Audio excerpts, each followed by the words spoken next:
In today's video, I'm going to teach you how to duplicate a Figma file.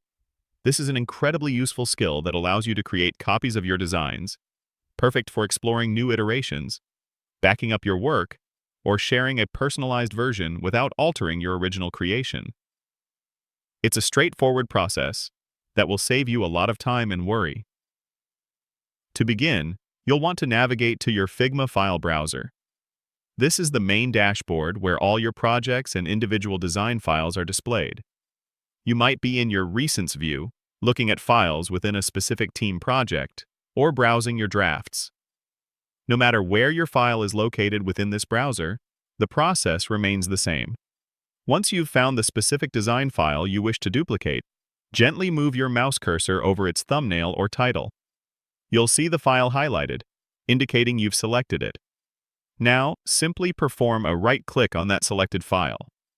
This action will immediately bring up a context menu, which is a small pop-up window displaying a list of various operations you can perform on that particular file. You'll see options like Open, Rename, Delete, and many more. Take a moment to scan through these options. Among the choices presented in that context menu, you'll find one clearly labeled Duplicate. It's usually quite prominent and easy to spot. This is the option we want to select. Simply left-click on Duplicate to initiate the copying process.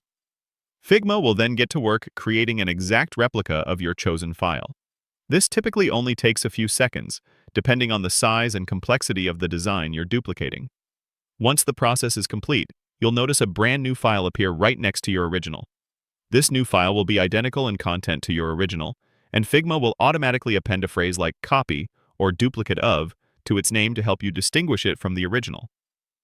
For best practice and clear organization, we highly recommend immediately renaming this newly duplicated file to something descriptive that reflects its new purpose.